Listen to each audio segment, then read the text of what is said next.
The sound cuts through the darkness like a blade through silk. A woman's voice, raw and broken, rises from the black water at the river's edge. It is not quite a scream, not quite a song, but something far worse. A wail that seems to claw its way up from the depths of an ancient, unhealing wound. If you have ever heard it, locals will tell you, you can never unhear it. The cry carries across the water in waves, repeating the same desperate words over and over. Ay, mis hijos. Oh, my children. Where are my children? This is how she announces herself. This is how La Llorona, the weeping woman, has announced herself for centuries. And tonight, somewhere along a darkened riverbank, she is searching again. The question claws at the mind with the same relentless persistence as her cries. What drives a mother to drown her own children? What breaks something so fundamental in the human soul that a woman would hold her babies beneath the water until their small lungs filled and their struggles ceased? And perhaps more disturbing still, why does she continue to search for them, night after night, century after century, wandering the waterways of Mexico and beyond, her tortured voice echoing through the darkness? La Llorona is not simply a ghost story whispered around campfires. She is Mexico's most pervasive and deeply rooted legend, a narrative so powerful that it has shaped behavior, influenced culture, and genuinely terrified generations of children and adults alike.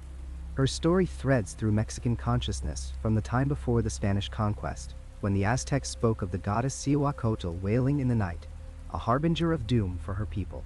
That ancient cry of warning transformed over the centuries, absorbing the trauma of colonization, the pain of mothers who lost children to violence and disease, the collective grief of a people trying to make sense of unbearable loss. But this is not merely folklore relegated to dusty academic books or grandmother's cautionary tales. La Llorona walks in the present tense. She inhabits the modern world as surely as she haunted the ancient one. Real people have vanished near rivers where her presence is reported most strongly. Children have been found wandering toward water in the dead of night, their eyes glazed and unseeing, as if called by a voice only they can hear. Parents shake them awake, pull them back from the edge, and the children remember nothing, only a woman's voice, soft and sad, asking them to help her find what she has lost. Entire communities across Mexico and throughout the American Southwest still warn their children to come inside after dark, to stay away from the water when night falls, because La Llorona is searching, and she is not particular about which children she finds. The dread she inspires is inescapable precisely because she refuses to remain in the past. She is not safely contained in history books or folklore collections.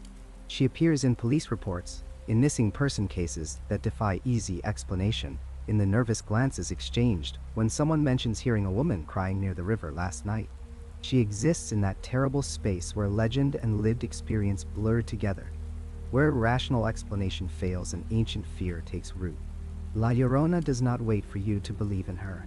She simply appears, and when she does, the sound of her anguish fills the air like water filling lungs, inescapable and suffocating. She walks among us tonight, as she has walked every night for longer than anyone can remember, searching the darkness for the children she herself destroyed, condemned to replay her most terrible moment for all eternity. This is her story. This is our fear. And it begins with that sound across dark water, the cry that has echoed through centuries and refuses to be silenced. Before the Spanish ever set foot on Mesoamerican soil, before the first conquistador raised his sword or the first missionary opened his Bible, the sound of weeping already echoed through the night streets of Tenochtitlan. This was not the cry of human sorrow alone, but something far more ancient and terrible. The Aztecs knew this voice well. They called her Cihuacotl, the serpent woman, and when her wails pierced the darkness, they understood that the world itself was announcing its own unmaking. The year was 1519, just before Cortés and his forces would begin their devastating march toward the Aztec capital. Night after night, the inhabitants of Tenochtitlan reported hearing a woman's voice crying out in the darkness. She moved through the canals and empty plazas, like a ghost made of mist and moonlight, always dressed in pure white, her form shimmering between solid flesh and spirit. Her cries were unmistakable, a sound that seemed to come from the very throat of the earth itself. "Oh, my children, she wailed. "Oh, my beloved children. We must flee far away from this city. Oh, my children, where shall I take you?" These were not the imaginings of a frightened populace, but documented accounts recorded by indigenous historians who survived the conquest. The phenomenon was so widespread, so consistently reported across different sources, that it became one of the 8 great omens said to have foretold the fall of the Aztec Empire. But here is where the story becomes more complex, more deeply rooted in the spiritual architecture of ancient Mexico. Xihuatzotl was not a new goddess invented by collective anxiety about the approaching Spanish. She was already ancient when those cries were first heard, a deity who had existed in Aztec consciousness for centuries, perhaps even longer. Xihuatzotl held a unique position in the Aztec pantheon. She was the patron goddess of midwives and women who died in childbirth, but she was also something darker, more primal. She represented the raw power of feminine creation and destruction, the life-giving and life-taking forces that men could never fully comprehend or control. In Aztec cosmology, she was often depicted carrying a cradle on her back, but when curious observers looked inside that cradle, they found only a sacrificial knife made of obsidian, sharp enough to cut through bone. This duality, this fusion of motherhood and violence, would become the very essence of La Llorona in the centuries to come. The Aztecs believed that women who died during childbirth underwent a transformation that elevated them to divine status. These women became Xihuateteo, celestial warriors equivalent in honor to male soldiers who died in battle. Think about the profound spiritual mathematics of this belief system. In Aztec understanding, the act of bringing life into the world was warfare of the highest order, and dying in that attempt made you a sacred warrior. These Xihuateteo were said to dwell in the western paradise called Xihuatlampa, where they spent their days accompanying the sun from its zenith down to the horizon, guiding it through the dangerous descent into night. But this divine status came with a terrible shadow side.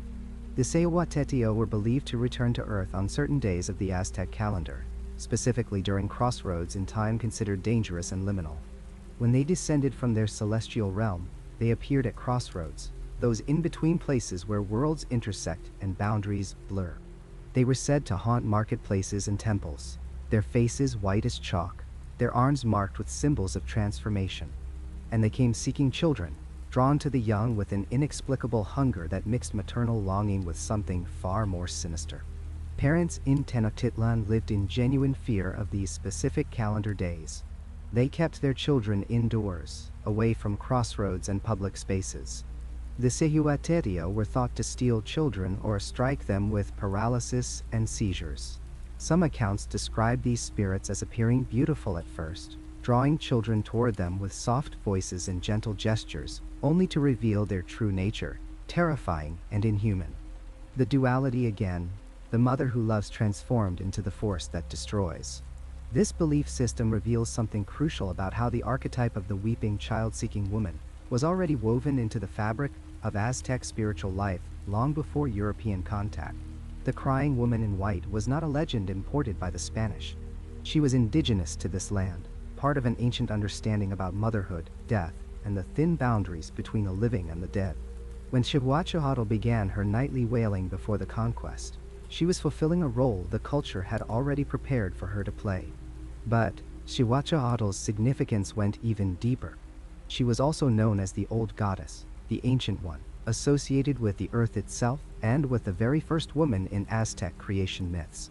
Some sources identify her as the mother of Mixcoatl, the cloud serpent, making her a cosmic mother figure whose influence touched the origins of the world. In ritual contexts, she appeared in the markets of Tenochtitlan disguised as an ordinary woman. She would leave a cradle containing that obsidian knife, a reminder that death and sacrifice were always present, always necessary to maintain cosmic order. The priests of Tenochtitlan understood Xihuatzotl as a goddess who demanded attention and respect. They built shrines to her and performed ceremonies in her honor, recognizing that she represented forces that could not be ignored or suppressed. She was the voice of the earth crying out, the mother mourning her children, the warrior demanding recognition for her sacrifice.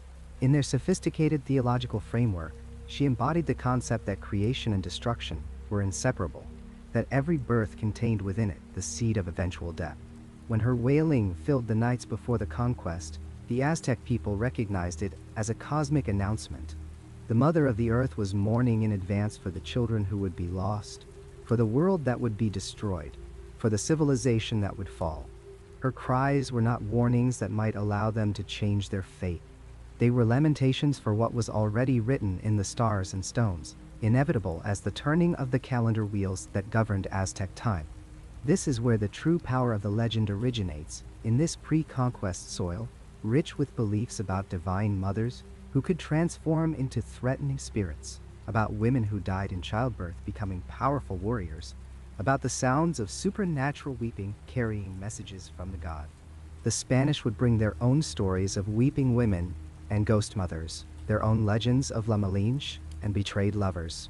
But they were planting those seeds in ground that had been prepared for a millennium, soil that had been fed by ritual and belief until it was saturated with the archetype.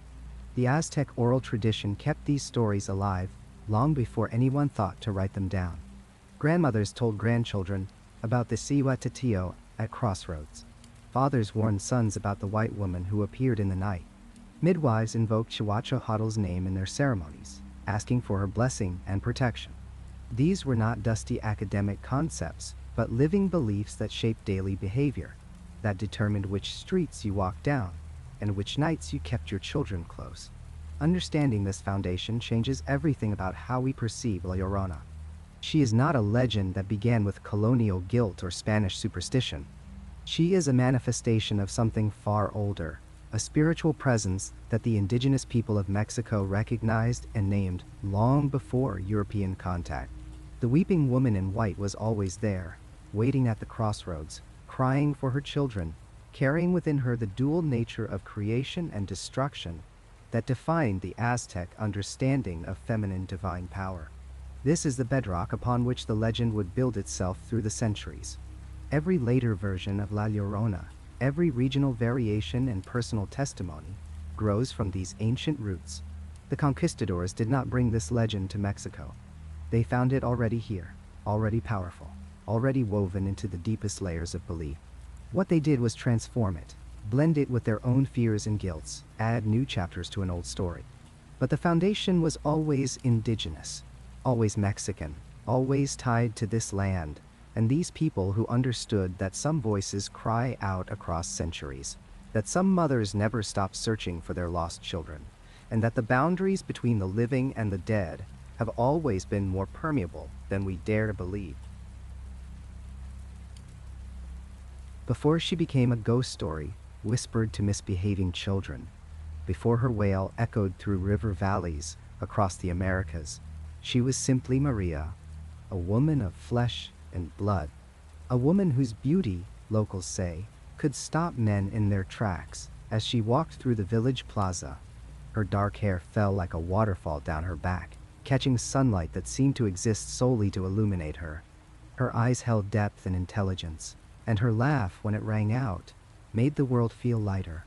But Maria was born into the wrong circumstances. Her family worked the land, their hands calloused and worn, their backs bent from labor under the colonial sun of New Spain. Beauty meant little when your surname carried no weight, when your blood held no claims to property or privilege. This was the rigid world that would ultimately destroy her. The day she met Don Hernando changed everything. He rode into the village on a stallion that gleamed like polished mahogany, his clothes speaking of wealth that Maria's family could not imagine across 3 generations. He was a ranchero, a man of means and status, descended from Spanish conquistadors who had carved their fortunes from this land. By every social rule of their time, he should have looked past Maria entirely. Women of his class waited for him in the cities, daughters of other wealthy families, matches arranged to consolidate power and preserve bloodlines. But when Don Hernando saw Maria drawing water from the well, her simple dress doing nothing to diminish her radiance, something shifted in him. Perhaps it was genuine love. Perhaps it was merely possession, the desire to claim something beautiful simply because he could. The distinction would later seem important, though in that moment, Maria could not have known to look for the difference. He courted her with an intensity that overwhelmed her entire family. Gifts arrived at their modest home. Fine fabrics, silver combs for her hair, a mantilla of lace, so delicate it seemed woven from spider webs and moonlight. Don Hernando spoke of marriage, and despite the warnings from older women in the village, despite the whispers that men like him did not truly wed women like her, Maria allowed herself to believe. When he asked for her hand, she said yes with her whole heart. The wedding was smaller than befitted a man of his station, held quietly, without the fanfare that usually accompanied the marriages of the wealthy. Even then, the signs were visible. His family did not attend. His friends from the city sent no congratulations. But Maria, young and in love, chose not to see these omissions as the warnings they were. For a time, she lived in a dream. Don Hernando brought her to his rancho, a sprawling estate with rooms that echoed with emptiness. She went from a one-room dwelling, where her entire family slept together, to a home with more space than she knew how to fill. He dressed her in fine gowns, hung jewels around her throat, presented her to visitors as though she were a prized acquisition. And Maria, grateful and devoted, transformed herself into the wife she believed he wanted. She learned the manners of higher society, studied the way wealthy women spoke and moved. She managed his household with careful attention, ensuring everything reflected well upon his name. When their first son was born, Maria believed her place in this new world was finally secure. She named him Miguel, and she poured into him all the love and tenderness her heart could hold. The boy had his father's strong features and her dark, expressive eyes. 2 years later, a second son arrived, Diego. Wow. Maria devoted herself to these children with an intensity that perhaps already hinted at desperation. They were proof of her worth, proof that she belonged in Don Hernando's world.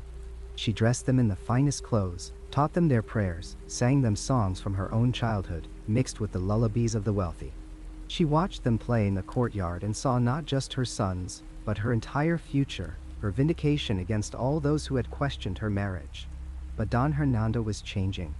Or perhaps he was simply revealing what had always been there, hidden beneath the passion of new desire. He began spending more time away from the rancho. Business in the city, he said. Matters that required his attention. Days became weeks. Maria managed the estate alone, raising their sons, waiting for her husband to return.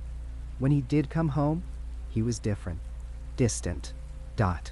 He looked at her as though trying to remember why he had ever wanted her. He found fault in small things. Her accent, which occasionally revealed her humble origins. Her unfamiliarity with certain customs. The way she still, sometimes, forgot which fork to use at formal dinners.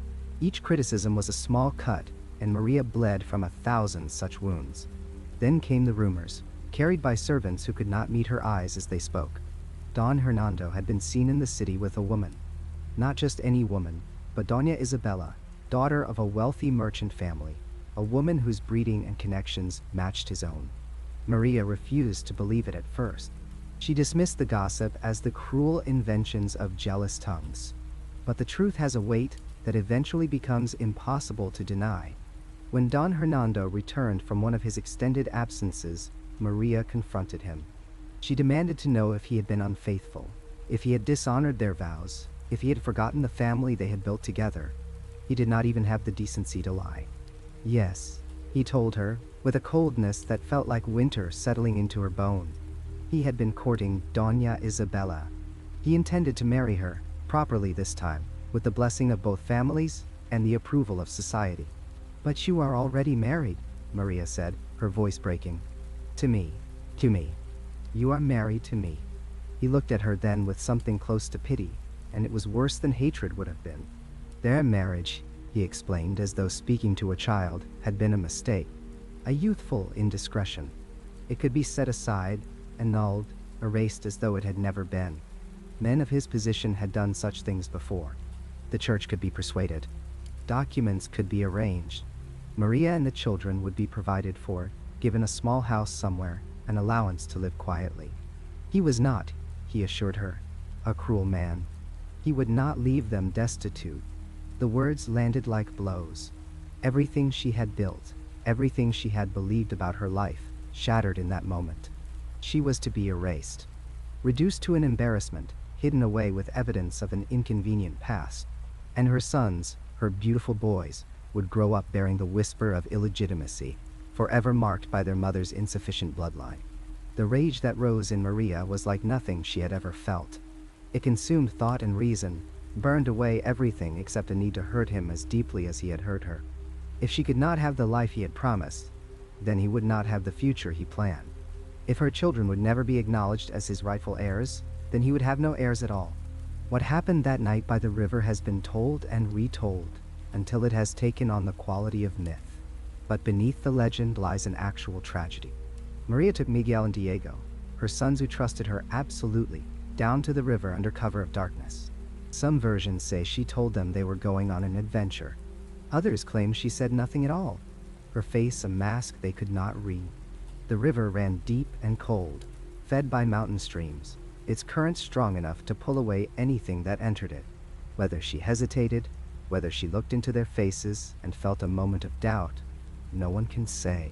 But she walked into the water with her children, and she held them beneath the surface until their struggles ceased. The accounts vary on the exact moment her madness broke. Some say it was when she released their bodies and saw them floating away from her, their small forms caught by the current. Others claim it was when she climbed back onto the bank and heard the silence, the absence of their voices that had filled every day of her life for years. But every version agrees on this. The regret was immediate and absolute. The rage that had consumed her evaporated, leaving only the horrific clarity of what she had done. She had murdered her children. Not quickly, in a moment of impulse, but deliberately, using the strength of her adult body against their helpless trust. She had drowned her own sons to punish their father, and now they were gone. Maria plunged back into the water, screaming their names. Miguel, I. Diego, I. She dove beneath the surface, her heavy skirts dragging at her, searching desperately for their bodies. But the river had already taken them, pulling them downstream into darkness. She ran along the bank, stumbling over rocks, tearing her dress and her skin on branches. Her voice grew hoarse from calling to children who could not answer. Dawn came and found her still searching, her hair wild, her fine clothes ruined with mud and river water. Villagers who saw her backed away in fear. The look in her eyes was no longer human. For 3 days, they say, she searched the riverbank. She did not eat. She did not sleep. She only called for her sons and clawed through the water trying to find them. On the 3rd night, her body gave out. Whether she died from exposure or grief, or simply the breaking of her heart, no one knows. They found her at dawn on the 4th day, lying on the bank, her fingers still curled, as though reaching for something just beyond her grasp. Her eyes were open, staring at nothing. Her lips were parted as though frozen in the middle of calling their names. But death, for Maria, was not an ending. According to the legend that grew from this tragedy, when her soul arrived at the gates of heaven, she was turned away. "Where are your children?" she was asked. "What mother comes to paradise without her babies?" And Maria, faced with the eternal consequence of her actions, was cast back to earth, condemned to search forever for the sons she had destroyed. Her spirit returned to the river, drawn by the memory of that terrible night, doomed to walk the banks and wade through the water, eternally crying out for Miguel and Diego. This is how La Llorona was born, not as a monster, but as a woman who was failed by the rigid hierarchies of colonial society and who failed catastrophically in return. Don Hernando went on to marry his Doña Isabella. He had other children. He lived to old age and died peacefully in his bed. But Maria, consumed by a moment of rage born from betrayal and humiliation, became something that transcends death itself. A warning, a horror, a ghost story that has survived for centuries because it speaks to something true about what happens when human beings are pushed past the breaking point of what they can endure.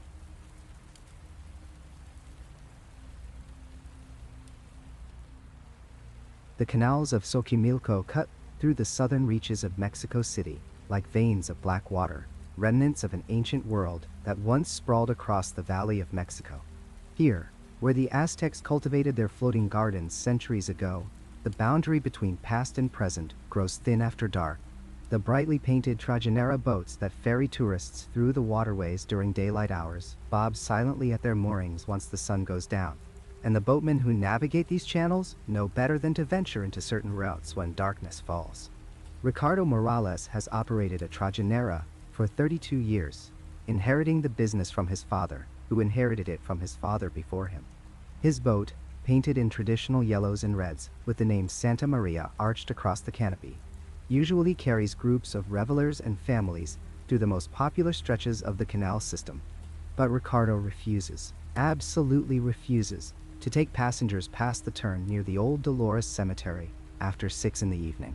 When pressed for an explanation, he describes what he witnessed on a January night in 2009, his voice dropping to barely above a whisper, as if speaking too loudly might summon her attention once again. He had taken a late booking, a mistake he says he will never repeat. A group of university students wanted to experience the canals at night, offering him triple his usual rate. The money proved too tempting.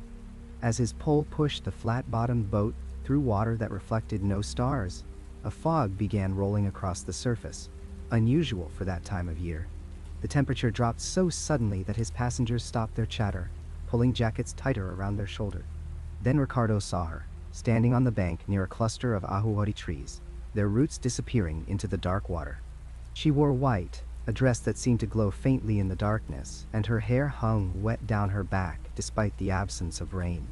Her face remained turned away from the boat, but Ricardo could see her shoulders shaking, could hear the sound of her weeping cutting through the night air. One of the students called out, asking if she needed help, if she was lost. The figure turned slowly, and Ricardo drove his pole deep into the canal bottom, propelling the trajinera backward with such force that 2 passengers nearly fell into the water.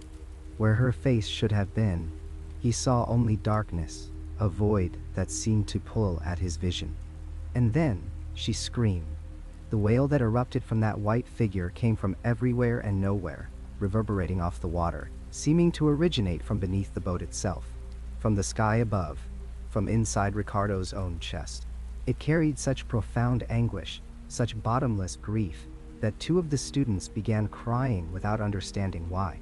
Ricardo pulled frantically, not caring which direction, only knowing he needed to flee.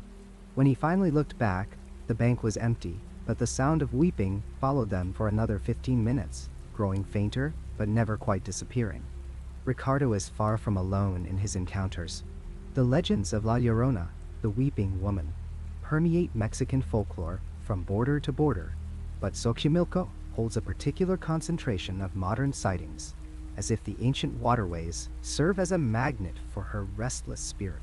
Boat operators trade stories in the early morning hours before tourists arrive, their voices low, recounting experiences that follow disturbing patterns.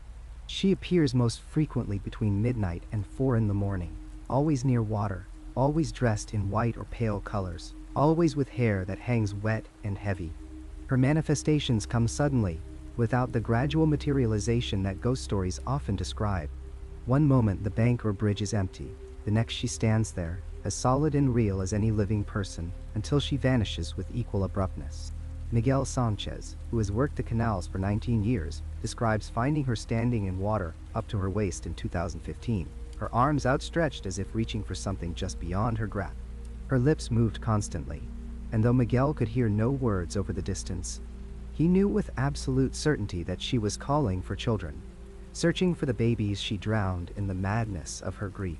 The legend tells of a woman who killed her own children to spite an unfaithful lover, then took her own life in horror at what she had done, condemned to search eternally for the souls she destroyed. In Miguel's sighting, the apparition's dress billowed around her in the water, moving with currents that should not have existed in that still section of canal. He watched for nearly 2 minutes before she sank beneath the surface, without a ripple, as if the water had simply swallowed her whole. But perhaps no modern encounter rivals the incident that occurred in 1968, documented in police records that still exist in the archives of the local precinct. Officers Javier Cortez and Ramon Delgado were patrolling near the canals at approximately 3:30 in the morning when they spotted a woman in a white dress standing on the Caltongo Bridge. She was bent over the railing, her body racked with sobs, and as they approached in their patrol car, they could see she was soaking wet. Mexico City had experienced no rain for 5 days. The officers exited their vehicle and approached cautiously, calling out to ask if she needed assistance. She turned toward them, and both men later stated in their official report that her face appeared normal, that of a woman perhaps 30 years old. with tears streaming down her cheeks. She spoke in a voice choked with grief, asking them to help her find her children, saying they had wandered away and she could not locate them in the dark. Concerned that there might indeed be lost children near the dangerous canal waters, the officers guided her to their vehicle, helping her into the back seat. Officer Cortez specifically remembered locking the rear doors, a standard safety procedure. As they began to drive, asking her questions about her children's ages and what they had been wearing, her responses became increasingly incoherent. She spoke of children named Juan and Maria, then moments later referred to them as Pedro and Luz. She could not say how old they were, describing them first as infants, then as older children who could walk and run. Officer Delgado glanced in the rear-view mirror to check on their passenger and found himself looking at an empty back seat. He slammed on the brakes, the patrol car skidding to a halt. Both officers rushed to check the rear doors, which remained locked from the outside, unopenable from within. The back seat was soaked, water pooling in the depression where the woman had sat. The entire interior of the vehicle smelled of canal water, that distinctive odor of wet earth and decaying vegetation. The officers searched the area for 20 minutes, certain there must be a rational explanation, convinced she had somehow escaped despite the locked doors. They found no trace of the woman, no wet footprints leading away from the vehicle, no disturbance in the dust along the roadside.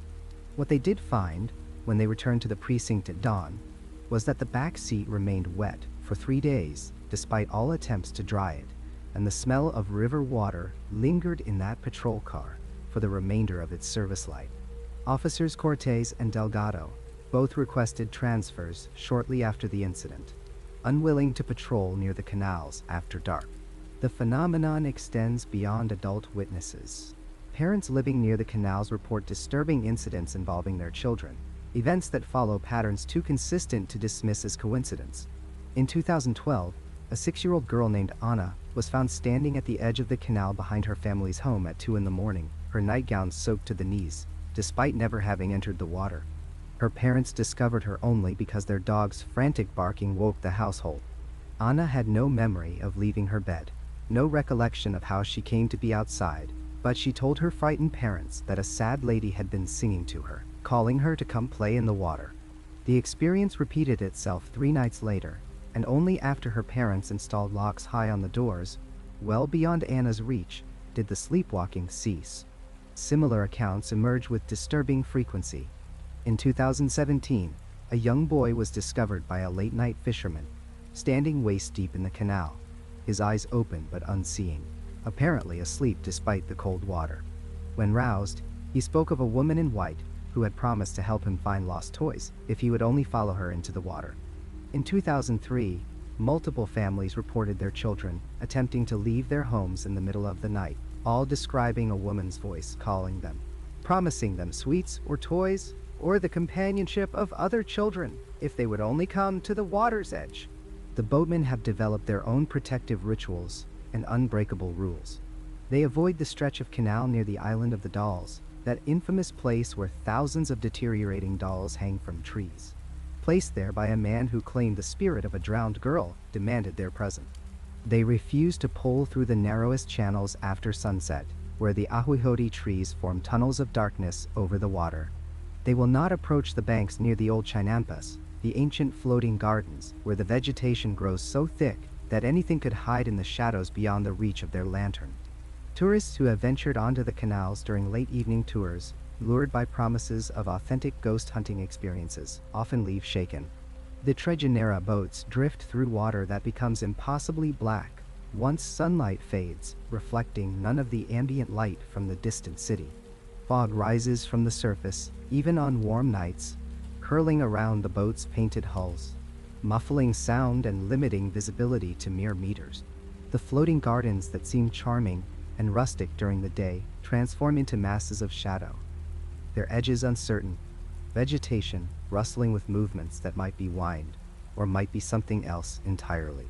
The water itself seems different after dark, witnesses say. It moves wrong, developing currents in places that should be still, creating gentle waves when nothing has disturbed the surface. Objects float past in the darkness, shapes that might be trash or debris, or something else, something that sinks away when lantern light falls upon it. And everywhere, Soaking into the consciousness of anyone who lingers too long on these ancient waterways comes the sensation of being watched, of unseen eyes tracking the boat's progress from the banks, from the gardens, from beneath the water itself. On certain nights, particularly those near important dates in the Catholic calendar, or during times of personal tragedy in the surrounding communities, the wailing begins. It starts as a sound that could be whined through the trees, or a distant siren, but it builds into something unmistakably human, unmistakably filled with grief beyond measure. The cry carries across the water, seeming to come from multiple directions simultaneously, a woman's voice raised in anguish so profound that it bypasses rational thought and strikes directly at something primal in the human psyche. Those who hear it report feeling overwhelming sadness, irrational guilt, and an almost uncontrollable urge to answer that call, to go to the voice's source, to offer comfort to whatever suffers so completely. La Llorona of Xochimilco continues to manifest in this ancient place where water and history and sorrow have mixed for centuries, where the canals remember when they were the arteries of an empire, where the boundary between what was and what is grows thin in the darkness. The boatmen know their waterways, know which turns to avoid, which banks to give wide berth, which hours belong to the living and which to those who cannot rest. They pole their boats through waters that have witnessed centuries of joy and tragedy, and they listen for the sound they hope never to hear again, the wail of a woman whose grief has transcended death itself, echoing eternally through the canals of an ancient city that refuses to forget its ghosts. The Rio Grande cuts through the borderlands like a scar, separating two nations but belonging to neither. Along its banks near Ciudad Juarez, something has been hunting children for more than 40 years. The pattern is so consistent, so methodical, that even the most skeptical investigators have stopped dismissing it as coincidence. Maria Elena Gutierrez can tell you exactly where her daughter was last seen. It was the spring of 1987, a Tuesday afternoon when 9-year-old Rosita walked down to the river with 3 other children from their neighborhood. The mothers had warned them, as mothers always do, to stay away from the water's edge. But children are drawn to rivers the way moths are drawn to flames, pulled by something deeper than curiosity. 2 of the children who went with Rosita that day are still alive. They are adults now, but what they saw never left them. According to their testimony, given separately over the years and remaining eerily consistent, they encountered a woman in a white dress standing in the shallows. The woman was crying, they said. She was beautiful and terrible at the same time. Her voice carried across the water like a song, calling them by name, calling them home. Rosita walked toward her. The other children held back, something primal warning them away. They called to their friend, begged her to come back. But Rosita kept walking, wading into the current, as if pulled by invisible strings. The woman in white reached out her arms. And then Rosita was gone, swept downstream, or pulled under. The other children ran, screaming for help. By the time adults arrived, there was no woman in white. There was no Rosita either. They found her body 3 days later, caught in the roots of a cottonwood tree 8 miles downstream. The official cause of death was drowning. The official explanation was a tragic accident. A little girl who went too close to the river and was swept away by the current. Case closed. Except it wasn't closed. Not really. Because Rosita Gutierrez was not the first child to disappear from that stretch of the Rio Grande. She was not the last. And the pattern that local authorities refused to acknowledge in 1987 would become impossible to ignore by the mid-1990s. Between 1983 and 2005, at least 27 children vanished near the river in the Ciudad Juarez region. Juarez. Some bodies were recovered, others were never found. The official records are incomplete, deliberately obscured by jurisdictional confusion between Mexican and American authorities, compounded by the reality that many of the missing children came from poverty, from families without the resources or political power to demand thorough investigation. But the families remember. They always remember. And they talk to each other, sharing stories that the official reports never captured. Stories about a woman in white. Stories about children who heard their names called from the water. Stories that sound like folklore until you hear them repeated across decades, across neighborhoods, across the invisible line that separates 2 countries. Detective Roberto Salazar spent 16 years working cases along the border. He retired in 2012, but the missing children cases still haunt him. In interviews conducted 3 years after his retirement, he spoke with a weariness that went beyond exhaustion. He described arriving at scenes where parents insisted their children had been lured away by La Llorona, the weeping woman of legend.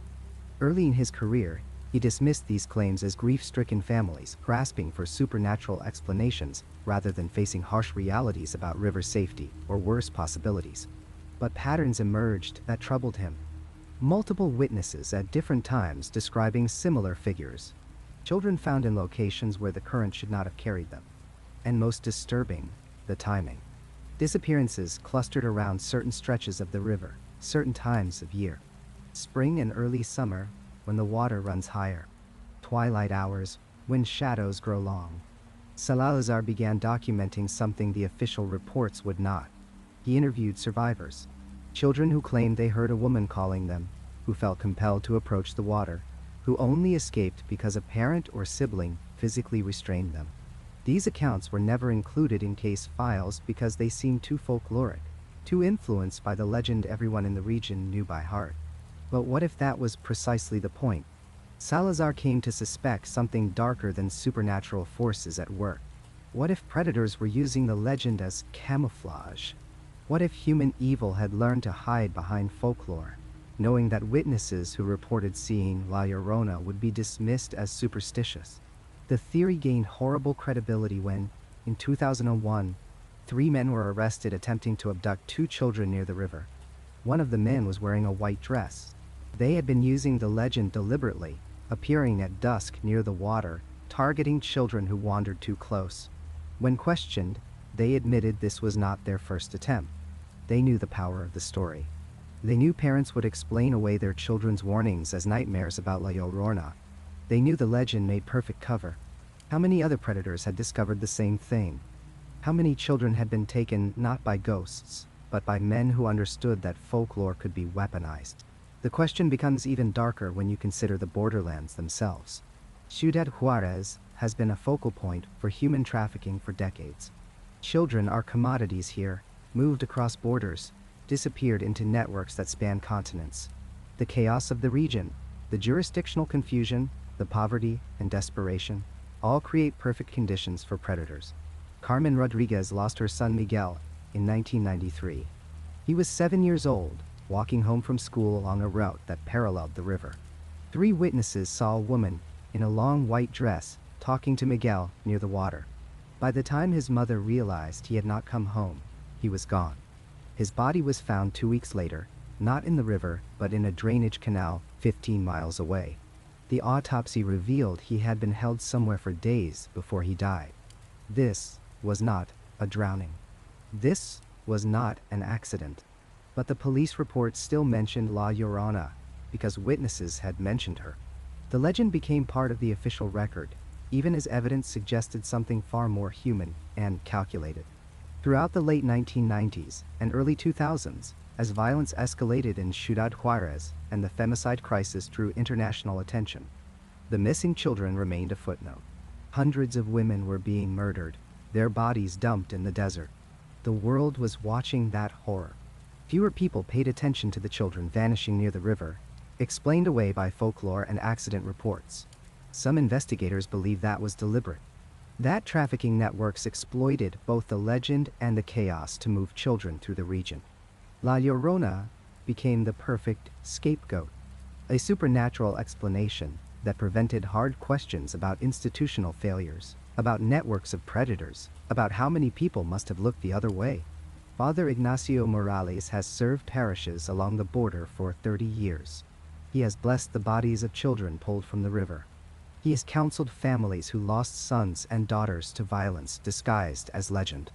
In his small church, parents light candles and pray to saints, begging for protection against both the supernatural and the human monsters that hunt along the water.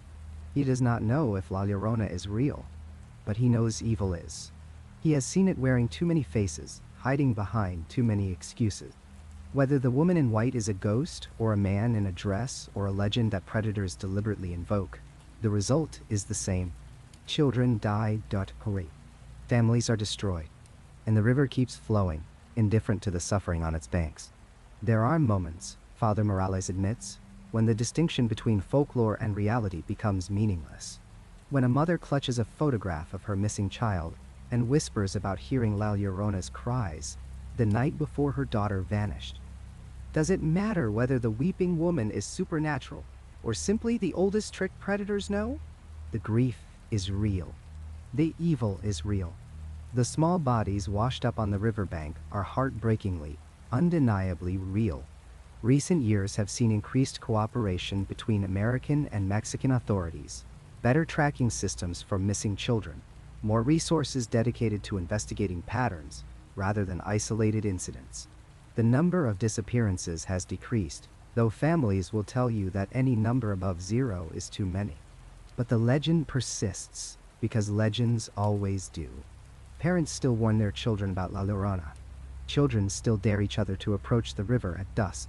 And sometimes, witnesses still report seeing a woman in white near the water, crying for her lost children, or hunting for new victims, depending on which version of the story you believe. The question that haunts investigators like Salazar, that keeps Father Morales awake at night, that follows grieving parents through their remaining years, is this.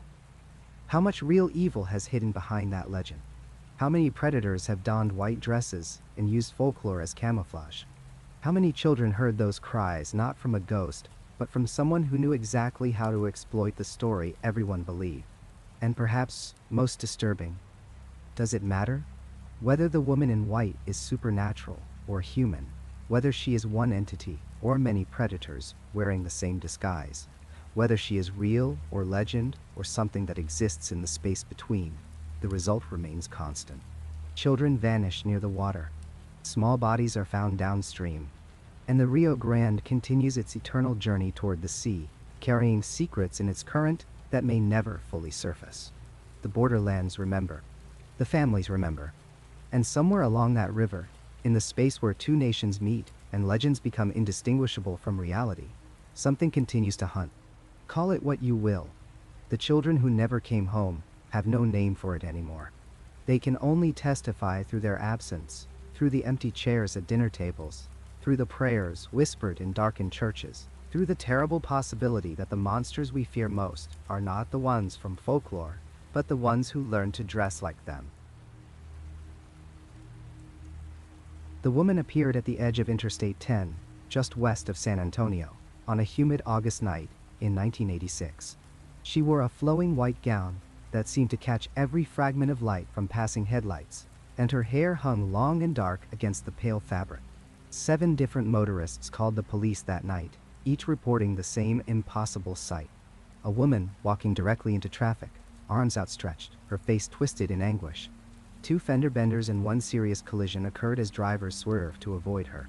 And when the police arrived, lights flashing across the concrete barriers and scrub grass, they found nothing. No woman. No footprints in the soft earth beside the highway.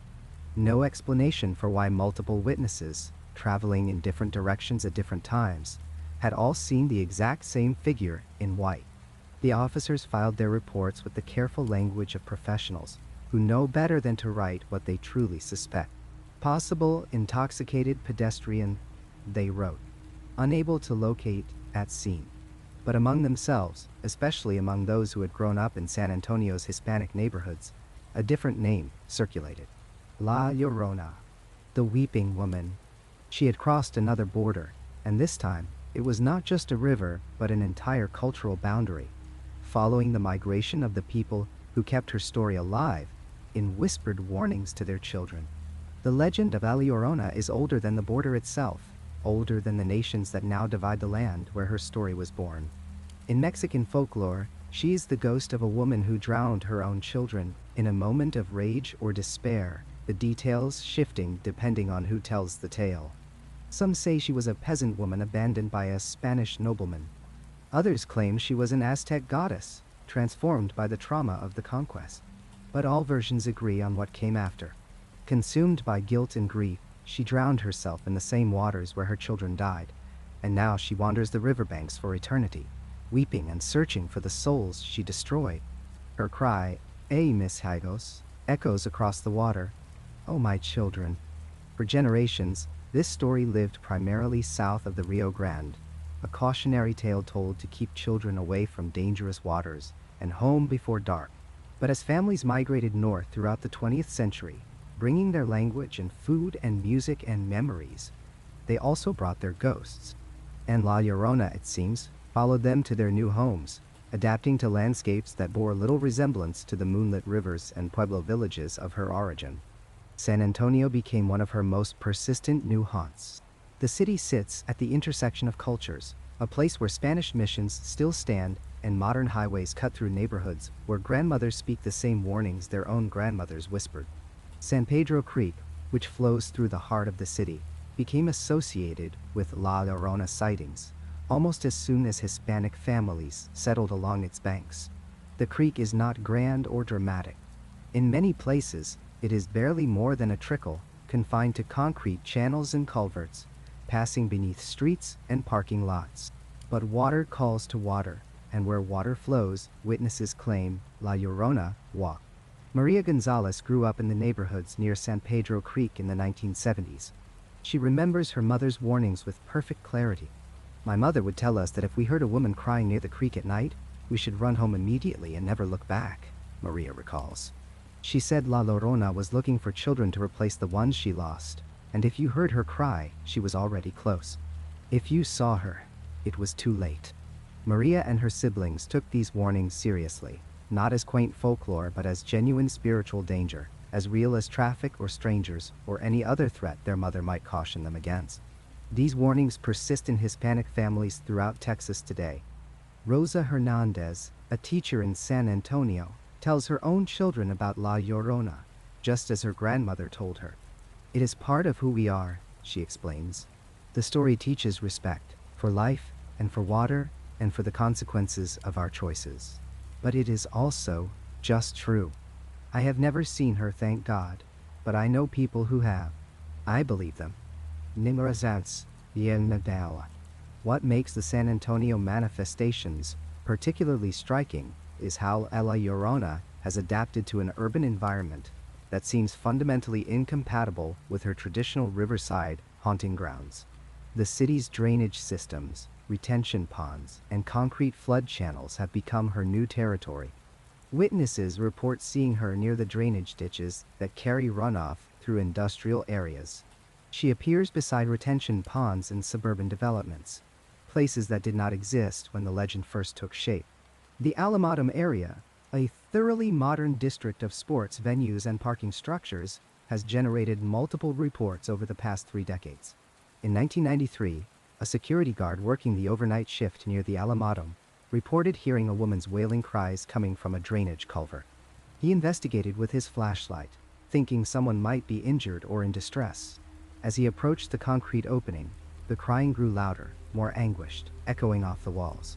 Then he saw her, or part of her, a white form in the darkness, and the sound became so overwhelming that he turned and ran back to his vehicle.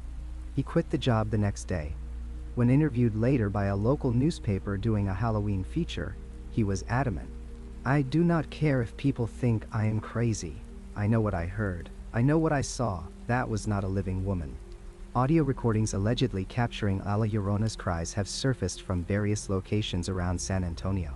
The quality varies, recorded on everything from professional equipment to smartphone apps, but they share certain characteristics. A woman's voice, wailing in a pattern that does not quite match normal human grief. The sound rises and falls, sometimes forming words, sometimes dissolving into pure anguish. Acoustic analysis proves inconclusive.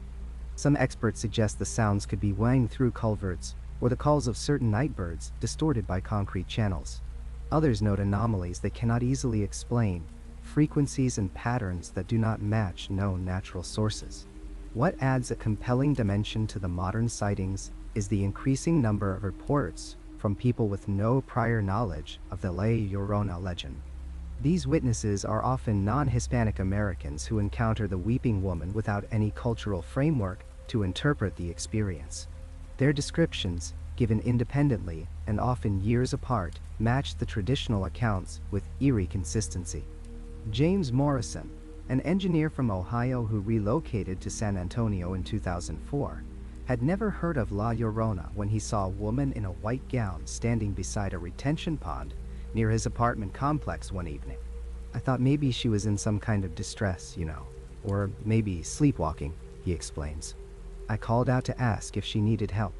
She turned toward me, and I could see her face. She was crying, tears just streaming down, and her mouth was open like she was screaming, but the sound did not match.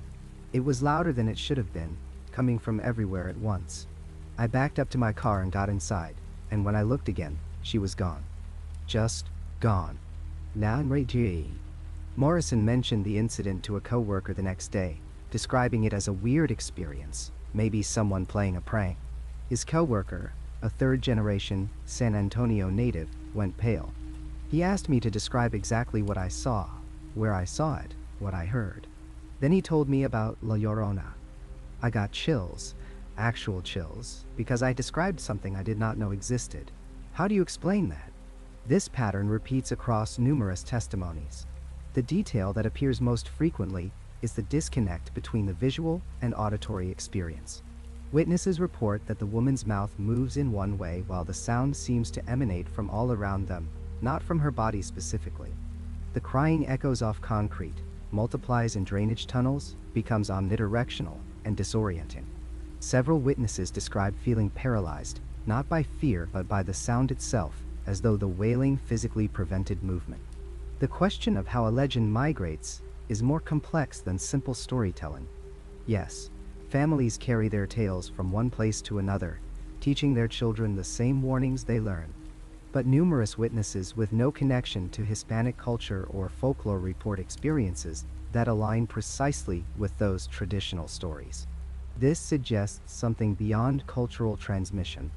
Either the archetype of the grieving mother seeking her lost children resonates so deeply in the human psyche that people independently generate similar experiences, or something genuinely anomalous follows migration patterns, drawn to the communities that remember and name it.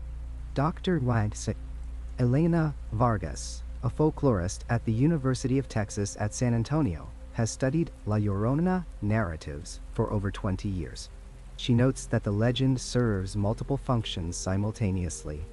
On one level, it is a practical warning system, keeping children safe from dangerous waters and teaching them to come home before dark.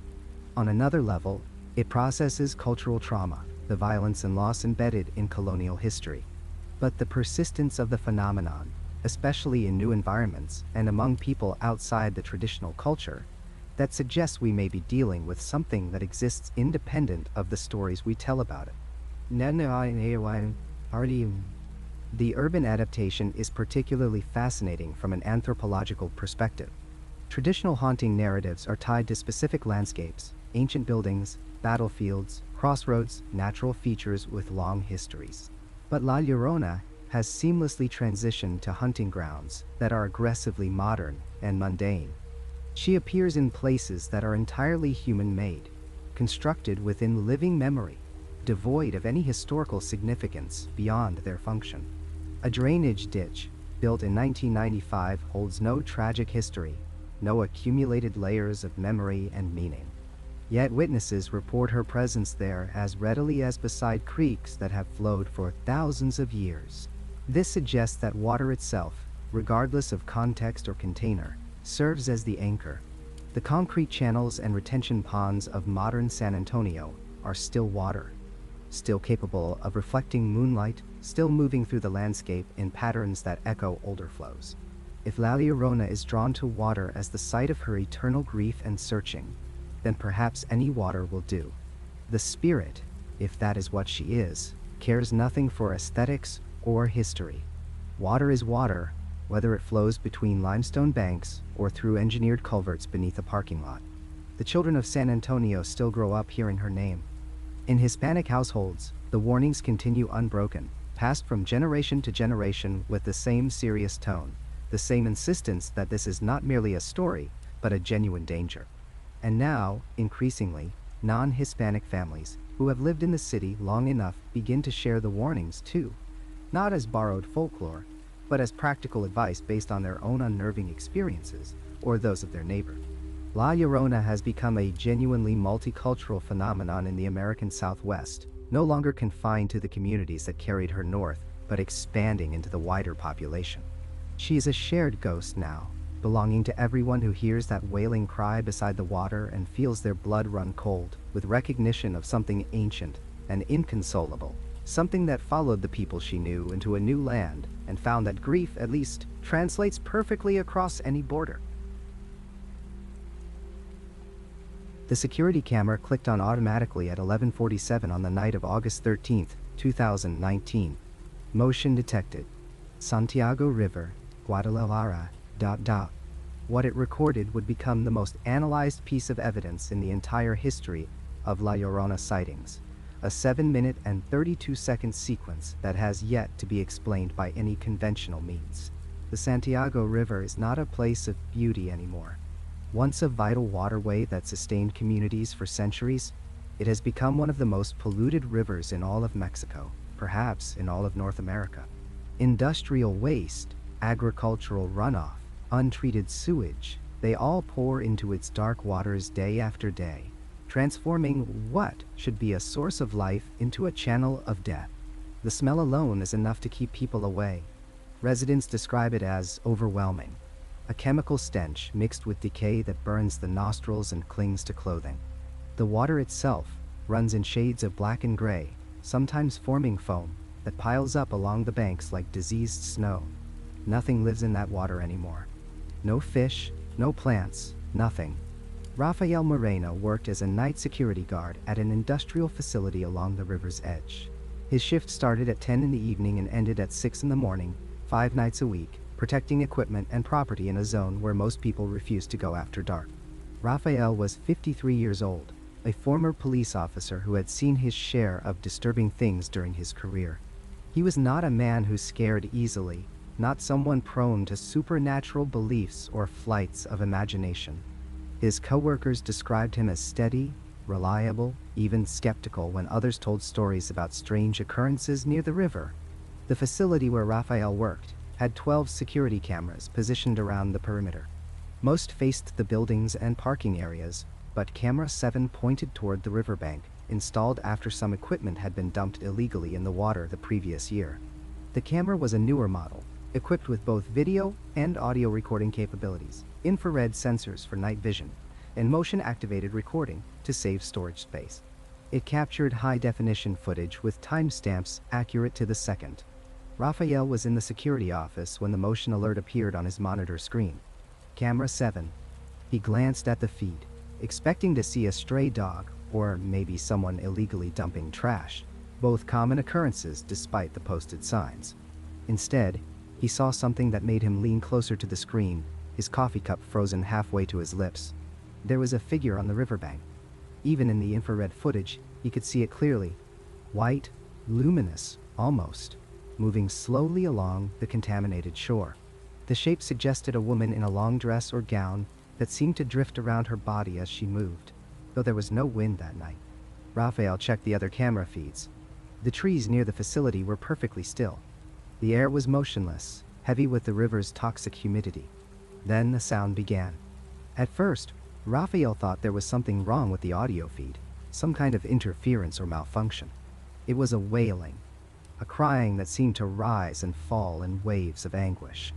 He adjusted the volume, and the sound became clearer, more distinct. It was unmistakably a woman's voice, keening in a way that made his skin prickle. The cry was not constant. It would build in intensity, becoming almost a scream, then drop to a low moan before rising again. And beneath it, barely audible, there seemed to be words. The same phrase, repeated over and over. Mis hijos, mis hijos, mis hijos. My children. Rafael watched the figure on the monitor. She was moving along the riverbank, sometimes at the very edge of the black water, sometimes a few meters away. Her movements were strange, not quite right. She seemed to glide rather than walk, covering ground in a way that did not match normal human locomotion. At one point, she stopped, and Rafael could see her upper body bend forward as if she were looking down into the water. The wailing intensified, became almost unbearable even through the computer speakers. For 7 minutes and 32 seconds, the camera recorded. Then, as suddenly as she had appeared, the figure moved beyond the camera's range. The wailing faded. The motion sensors stopped detecting movement. The recording ended. Raphael sat in silence for several moments, his heart pounding. Then he did what his training required. He rewound the footage and watched it again. The figure was still there. The sound was still there. It was not a glitch or a hallucination. The camera had recorded something. Something he could not explain. He picked up his phone and called his supervisor, but there was no answer. It was nearly midnight on a Wednesday. His supervisor was home asleep, as any sensible person would be. Raphael made a decision. He burned a copy of the footage onto a disk, then onto a second disk for backup. He wrote down the exact time and date. He documented everything he had seen and heard. And then, because he could not shake the feeling that had settled into his bones, he walked the perimeter of the facility, checking every lock, every gate, making sure he was alone and secure. The rest of his shift passed without incident. But Raphael did not sleep when he got home that morning. He could not. The sound of that wailing had embedded itself in his mind. When he returned to work the next night, he showed the footage to his supervisor. They watched it together 3 times. The supervisor, a man named Vicente who had worked security for 20 years, suggested it might be a prank, someone in costume with a speaker. But Raphael pointed out the details that troubled him.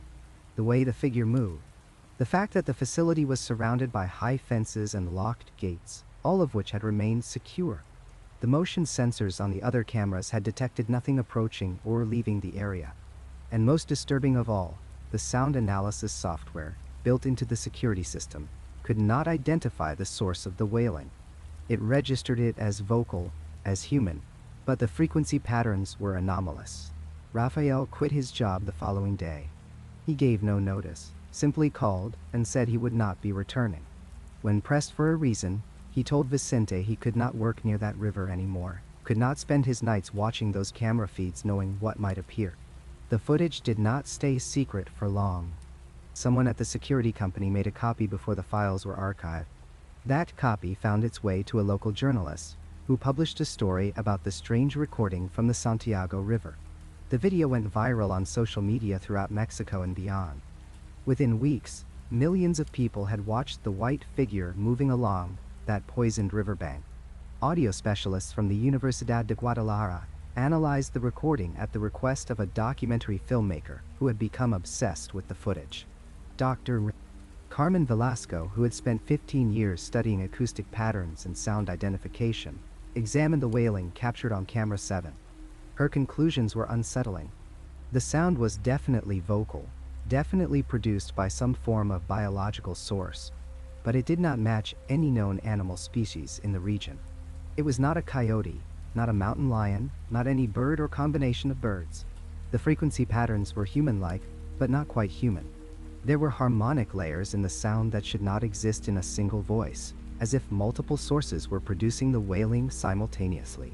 When asked directly if the sound could have been artificially generated or played through speakers, Dr. Velasco stated that while it was theoretically possible, the acoustic signatures suggested a live source, something producing the sound directly in the environment where it was recorded, not a reproduction. More disturbing were the words. Dr. Velasco isolated and enhanced the audio, filtering out background noise. The phrase "Mis Hijos" was clearly audible, repeated 17 times during the recording. But there were other words too, harder to make out. Perdón, which means forgiveness. Agua sucia, which means dirty water. No puedo encontrarlos, which means I cannot find them. The journalist who first reported on the footage tracked down Rafael Moreno for an interview. Rafael was reluctant to discuss what he had experienced, but eventually agreed to speak on the condition that his current location and employer not be revealed. He had moved to another city, taken a job in construction, something that kept him far from rivers and waterways. In the interview, Rafael described the feeling he had experienced while watching the figure on his monitor.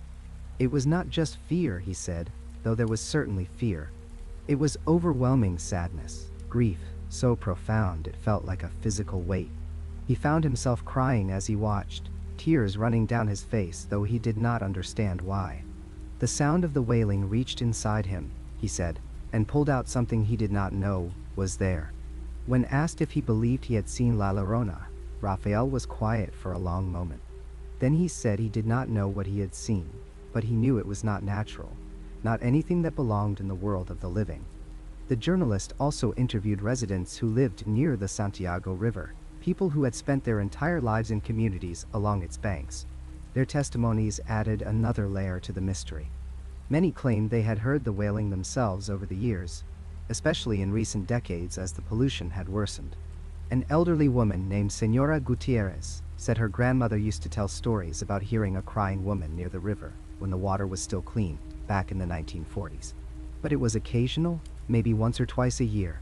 Now, Senora Gutierrez said, people hear it weekly, sometimes multiple times in a single week. The worse the river gets, the more frequent the crying becomes. A fisherman who used to work the river before it became too toxic said he heard the wailing for the first time in 2003. The same year, a particularly severe chemical spill killed thousands of fish in a single day.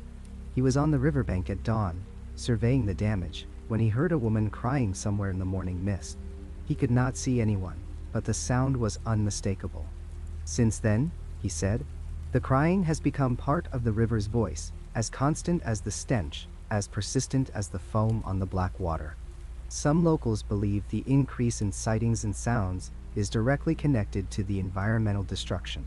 The legend of La Llorona has always been tied to water, to rivers and lakes and canals. What if, they ask, her anguish grows with the death of the waterways themselves? What if she mourns not just her own lost children, but all the life that once thrived in these rivers and now cannot?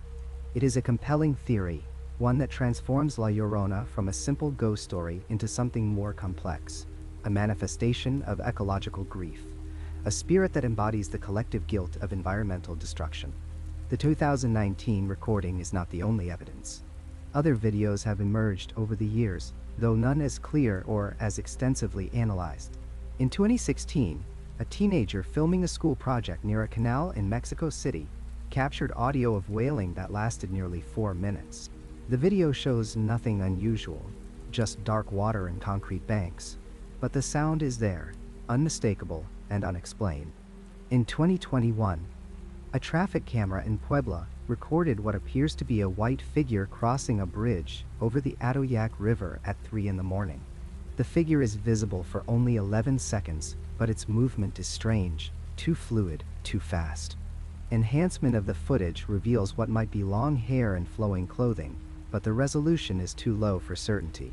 Photographs exist as well, though they are more controversial and easier to dismiss as fraud or misidentification.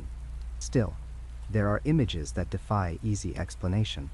A picture taken near Lake Xochimilco in 2018 shows what appears to be a woman standing waist-deep in the water in the middle of the night, her posture suggesting mourning or searching.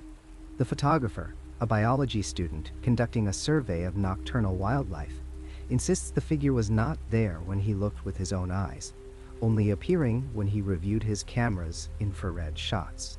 But it is the Santiago River footage that remains the most compelling, the most difficult to dismiss. It has been examined by skeptics and believers alike, subjected to analysis looking for signs of digital manipulation or practical effects. No conclusive evidence of fraud has been found. The metadata embedded in the file confirms the date, time, and camera model. The facility where Raphael worked has confirmed the footage came from their security system. Multiple experts have stated that while they cannot prove what the recording shows, they also cannot explain it through conventional means. Something walked along that poisoned riverbank on the night of August 13, 2019. Something that cried out in anguish, that mourned for children it could not find. Whether it was La Llorona herself, the spirit from centuries of legend made manifest, or something else entirely, remains a question without a definitive answer.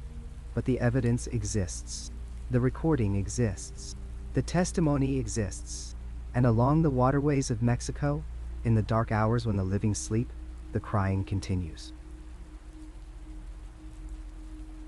We've walked together through centuries of whispered warnings, through moonlit rivers and rain-soaked streets, following the spectral trail of a woman whose cries refuse to be silenced. But now we must confront what truly remains when the storytelling ends and the evidence stands on its own. Is La Llorona real? The question itself seems almost too simple for what we've uncovered. Perhaps the better question is this: what does real mean when thousands of people across 4 centuries and multiple continents describe the same weeping woman in white, walking the same watery paths, seeking the same lost children? When audio recordings capture sounds that acoustic engineers cannot explain, when search dogs refuse to approach certain riverbanks where children have vanished without explanation, the recordings alone demand our attention. Digital analysis of sounds captured near the San Antonio River in 2016 revealed vocal patterns that don't match human physiology. The frequency ranges suggest a female voice, but the sustained notes exceed what human lungs can produce without breathing. The grief embedded in those wails registers on equipment designed to measure emotional resonance in speech, showing levels of despair that should be, according to the technicians who studied them, psychologically impossible to vocalize. These aren't the hoaxes of teenagers with recording apps. These are sounds that defy our understanding of what the human voice can do. Then there are the disappearances. Children vanishing near water sources isn't unusual on its surface, but the pattern holds details that statistical analysis finds troubling. In regions where La Llorona stories are told most frequently, child disappearances near rivers occur at rates 17% higher than in comparable areas without the legend. The timing clusters around dusk and early evening. The locations favor slow-moving water, particularly bends in rivers where vegetation grows thick along the banks. Some of these children are never found. Others surface miles downstream, too far for natural currents to have carried them, with no water in their lungs. The consistency of descriptions across time and distance creates its own mystery. A witness in rural Mexico in 1893 describes a woman in a flowing white dress, with long black hair, heard weeping by a stream before a child went missing. A witness in New Mexico in 1978 offers nearly identical details. A witness in Los Angeles in 2009 provides the same description again. These people had no contact with each other, no shared source material beyond oral tradition, yet their accounts align with unsettling precision. The white dress, always white. The dark hair, always long and unbound. The sound of crying, always emanating from near water. The sense of overwhelming grief, reported so consistently that it becomes its own form of evidence. Cultural trauma manifests in many ways, and perhaps La Llorona is the collective voice of centuries of maternal anguish finding expression through folklore. The legend certainly carries the weight of historical suffering, of indigenous women who watched Spanish conquistadors murder their children, of mothers driven to desperation by poverty and violence, of female grief that had no safe outlet in patriarchal society. But does cultural trauma explain the physical evidence? Does it account for the recordings, the disappearances, the witnesses who had no previous knowledge of the legend yet describe her perfectly? Or is she something more tangible and more terrible, a convenient explanation invoked to cover darker human crime? Throughout history, the name La Llorona has provided cover for those who would harm children. A child goes missing, and the whispers begin. La Llorona took them. The investigation stalls because, how do you search for a ghost?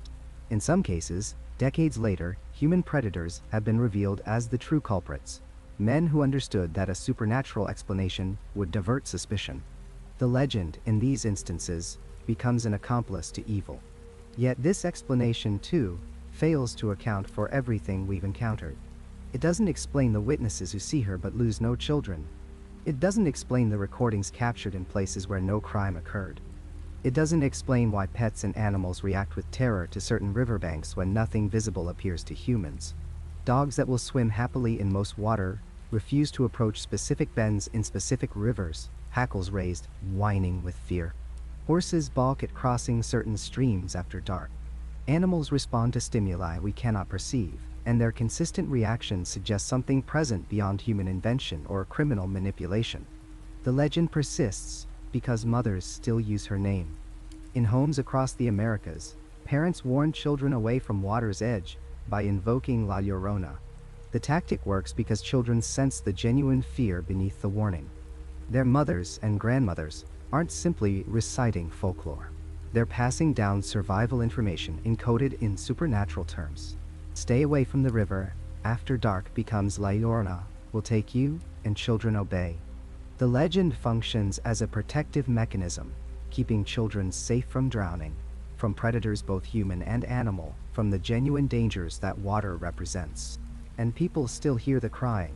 In 2022, during a drought that reduced the Rio Grande to a trickle, 3 separate groups of witnesses on 3 separate nights reported hearing a woman weeping near the dried riverbed outside El Paso de El Paso. The witnesses didn't know each other. They filed reports with local police, not ghost hunters or paranormal investigators. They described the sound as the most sorrowful thing they'd ever heard, a grief so profound it seemed to emanate from the earth itself. Whether La Llorona exists as spirit, myth, or metaphor, her meaning remains constant. She is the eternal warning about what happens when rage overwhelms reason, when desperation eclipses love, when a single terrible moment creates consequences that echo through eternity. She embodies the permanence of regret, the way certain actions can never be undone, certain losses never recovered. She represents every mother who has failed her children, every woman whose pain found no expression except violence, every human soul trapped by choices that cannot be unmade. She haunts the dangerous places where water meets darkness, those liminal spaces where solid ground surrenders to liquid uncertainty, where the familiar world gives way to depths we cannot see or measure. These are the places where children vanish, where the rational mind confronts its limitations, where we remember that for all our technology and knowledge, we remain vulnerable to forces we don't fully understand. The truth, if we're brave enough to speak it, is that we'll never know for certain what La Llorona is. We can catalog the evidence, analyze the recordings, map the disappearances, trace the legend through time and across borders. But at the end of all our investigation, mystery remains. Perhaps that's as it should be. Perhaps some questions resist answers because they serve us better as questions, keeping us alert to dangers both supernatural and mundane, reminding us that the world holds more than what we can prove or explain. On any given night, somewhere near water, a woman is crying for her children. She might be a grieving mother who lost her babies to illness or accident, her sorrow spilling into the darkness. She might be a spirit trapped between worlds, condemned to eternal searching. She might be the voice of cultural memory, generations of maternal pain finding expression through one eternal figure. She might be the sound of water itself, the river's voice interpreted through our fear and folklore. She might be nothing but wind and imagination, the human tendency to find patterns and meaning in random sounds. Or she might be exactly what the legends claim, a supernatural entity born from unthinkable crime, sustained by endless grief, searching forever for what can never be found. We'll never truly know why she cries, but we hear her still, and that may be the only answer we're meant to have.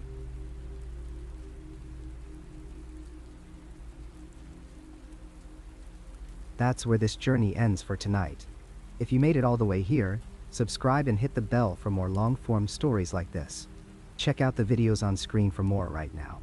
Drop your own experiences in the comments below. Thanks for listening, and I'll see you in the next one.